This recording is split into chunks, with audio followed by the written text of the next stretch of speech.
नमस्कार दोस्तों, voice with Kushwaha channel पर आपका स्वागत है। और आज की कहानी है ऑक्सीजन। न्याय नगर कॉलोनी में आज का दिन भी रोजाना की तरह था। कुछ लोग ऑफिस के लिए निकल रहे थे तो कुछ लोग अपने कार्यों को निपटाने में लगे थे। अचानक आरा मशीन के चलने की आवाज लोगों के काने के पर्दे चीरने लगी, जो कॉलोनी की मुख्य सड़क पर बने पार्क से आ रही थी। दो तीन व्यक्ति अलग अलग विषय पर चर्चा करते पार्क की ओर चल दिए। कुछ वहां से गुजरे हुए भीतर देखने लगे तो कुछ टहलते हुए पार्क में उस स्थान पर आ खड़े हुए जहां से आरा मशीन की आवाज आ रही थी। जब लोगों ने वहां पहुंचकर देखा तो सामने एक लंबा चौड़ा हट्टा कट्टा व्यक्ति सूट बूट पहने हाथ पीछे बांधे खड़ा था, जिसके सिर पर कम बाल थे। मूंछों के स्थान पर एक पतली रेखा बनी थी। दाढ़ी नहीं थी, चेहरा भावहीन था। वो उसके इर्द गिर्द 7-8 मोटे तगड़े भारी भरकम शरीर वाले आदमी खड़े थे। उस व्यक्ति के निर्देश पर कुछ मजदूर पार्क की दीवार के किनारे पर लगे पेड़ों को काटने में लगे थे। ऐसा भयानक दृश्य देखकर कॉलोनी वासी स्तब्ध रह गए। सर, ये सब क्या है? रोकिए इसे, एक व्यक्ति ने विरोध किया। उस सूट बूट पहने व्यक्ति ने उसे गुस्सैल नजरों से देखा। जिला प्रशासन का आदेश है, यहाँ इमारत बनाने का प्रस्ताव पास हुआ है, मुझे मेरा काम करने दो। क्या यहाँ ये सब? अरे ये पार्क है, कोई बंजर भूमि नहीं। दूसरा व्यक्ति आग बबूला होकर ऊंची आवाज में बोला। मौर्य जी, तनिक रुकिए, हम बात करते हैं। सर, जरा कोर्ट की अनुमति का पत्र दिखाएंगे? यादव जी ने तुनक कर पूछा। आप दखलंदाजी मत कीजिए, ये हमारे और कोर्ट के बीच का मामला है। उस आदमी ने रूखे स्वर में जवाब दिया। मतलब जरूर कहानी में झोल है। इस बार शर्मा जी बोले। सर, सुबह शाम हमारे बच्चे खेलते हैं यहाँ और आसपास के सभी लोग टहलकर ताजी ताजी हवा को महसूस करते हैं। प्लीज सर, मत काटिए पेड़। पीछे से एक बुजुर्ग शिवशंकर जी बोले। उस आदमी का चेहरा देखकर ऐसा लगा जैसे उसका गुस्सा 7वें आसमान पर पहुंच गया हो। उसने अपने पास खड़े आदमियों को उन सब को बाहर निकालने का आदेश दे दिया। तब मोटे आदमियों ने उन लोगों को धक्का देते हुए पार्क से बाहर निकाल दिया। 5-6 दिन बाद एक कॉलोनी में 5-6 लड़के आवाज लगा रहे थे, ऑक्सीजन सिलेंडर लीजिए, आज नहीं तो कल लेना पड़ेगा। दोपहर का समय था। उनकी आवाज से एक लंबी कद का बड़ी आंखों वाली महिला घर के मुख्य द्वार से बाहर देखने लगी। लड़कों के टोली से एक लड़का भागकर उस महिला के पास जा खड़ा हुआ और ऑक्सीजन सिलेंडर की जानकारी देने लगा। तभी बगल वाले घर के द्वार पर एक युवती आ खड़ी हुई। टोली से दूसरा लड़का उसके पास जाकर सिलेंडर के बारे में समझाने लगा। इसी क्रम में आसपास के घरों से महिलाएं व पुरुष भी निकलकर देखने लगे। इसी बीच एक लड़का ट्रॉली लेकर वहां आ पहुंचा, जिसमें अलग अलग छोटे छोटे पेड़ रखे थे। उसने इस आशा के साथ वहां खड़ी औरतों व पुरुषों को देखा कि कोई तो उससे जरूर पेड़ खरीदेगा। उन लड़कों ने अपने विक्रय गुण का इस्तेमाल करते हुए ऑक्सीजन सिलेंडर की जरूरत, उसकी गुणवत्ता, उत्कृष्ट किस्म वह जीवन रक्षा यंत्र बनाकर 5 घरों में उसका विक्रय कर दिया। पहले लंबे कद वाली महिला व उसके बगल वाली युवती ने खरीदा। उसके बाद पड़ोस के 3 घरों ने भी तुरंत खरीद लिया। पेड़ बेचने वाला लड़का एकटक ये नजारा देख रहा था। उन लड़कों के जाने के बाद वह भी मायूस होकर ट्राली के पेडल मालता से वहां से चला गया। 2-3 दिन बाद ही इस रिहायशी कॉलोनी में लंबे कद वाली महिला के ससुर जी की तबीयत बिगड़ने लगी। कुछ दिन पहले ही वे पूरे 15 दिन अस्पताल में इलाज करवा कर लौटे थे। धीरे धीरे उन्हें सांस में कठिनाई होने लगी। उनकी बहू ने तुरंत ऑक्सीजन सिलेंडर का वाल्व चालू करके उसमें लगे मास्क को नाक पर पहना दिया, लेकिन अभी भी उनकी सांसें उखड़ती जा रही थी।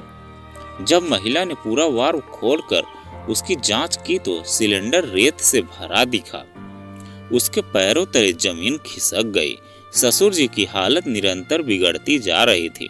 जल्दी जल्दी में उसने अपने पति नीरज को फोन किया। इसी दौरान उसे याद आया कि पड़ोसियों ने भी तो वो सिलेंडर खरीदा था। कुछ क्षण में ही वह दौड़कर बगल वाले घर से सिलेंडर ले आई। पड़ोसन भी उसके पीछे आ पहुंची। उस महिला ने इस सिलेंडर का वाल्व चालू किया, मगर गैस जैसी कोई चीज बाहर नहीं आई। आनन फानन में उसने दोबारा वाल्व खोला, यह भी पूर्ण रेत से भरा था। अब वह गुस्से से लाल पीली होने लगी। इतने में उसका पति नीरज वहां आ पहुंचा, जो और कोई नहीं वहां नहीं था, जो कुछ दिन पहले न्याय नगर कॉलोनी में पार्क के पेड़ कटवाने में लगा था। अपने पिताजी की नाजुक हालत देखते ही वह एम्बुलेंस को फोन लगाने लगा। इधर घर के बाहर अगल बगल के लोग एकत्रित होकर स्थिति का जायजा लेने पहुंचने लगे।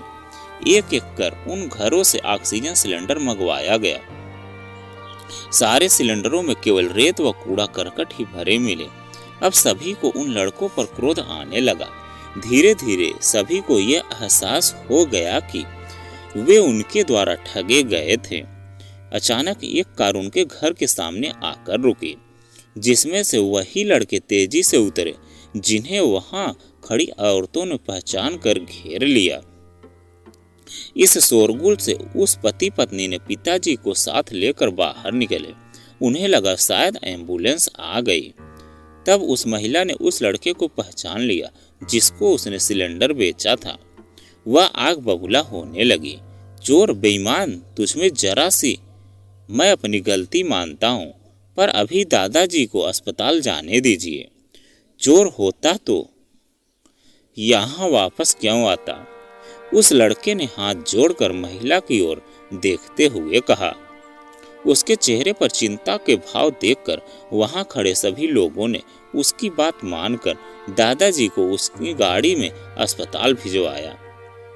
जब गाड़ी वहां से चली गई तब वह लड़का उस महिला के पति की ओर देखकर बोला, देख लिया ना, आज आपने पेड़ों को काटने का नतीजा।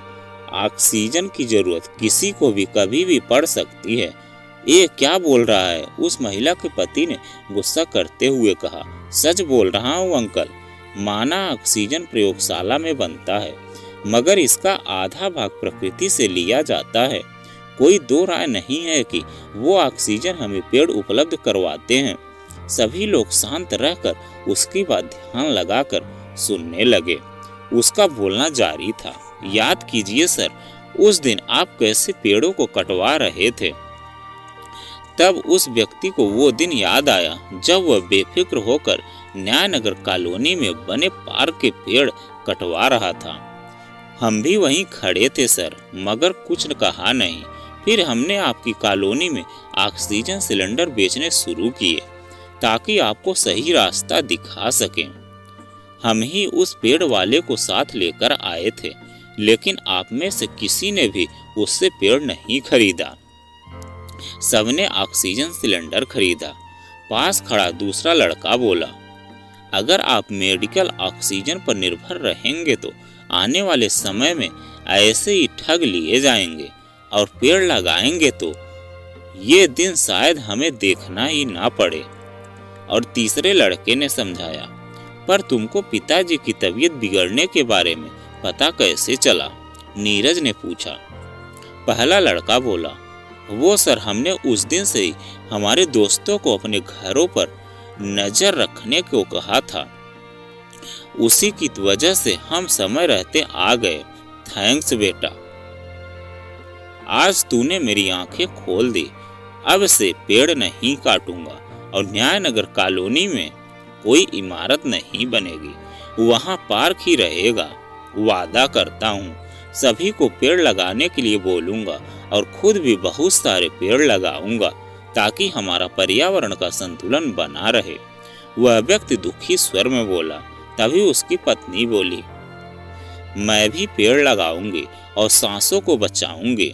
मैं भी लगाऊंगी, बगल वाली युवती बोली। हम सब लगाएंगे। लोगों ने कहा, ये हुई ना बात, पेड़ लगाएंगे सांसें बचाएंगे।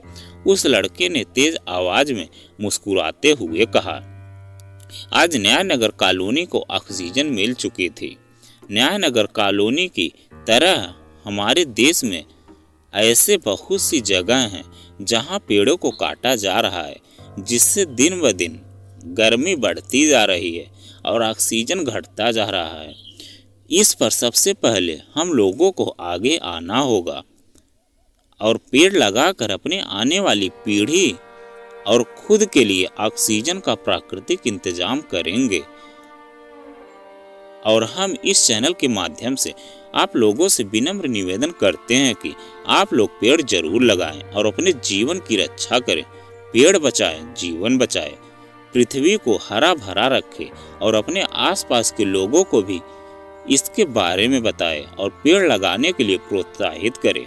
सांसें कम हो रही हैं, कम, आओ पेड़ लगाएं हम, पर्यावरण की रक्षा, धरती की सुरक्षा।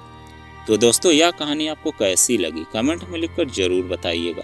अगर आप हमारे चैनल पर नए हैं तो प्लीज़ चैनल को सब्सक्राइब कीजिएगा और वीडियो को लाइक कीजिएगा। तो चलिए मिलते हैं एक नई कहानी के साथ में एक नए वीडियो में।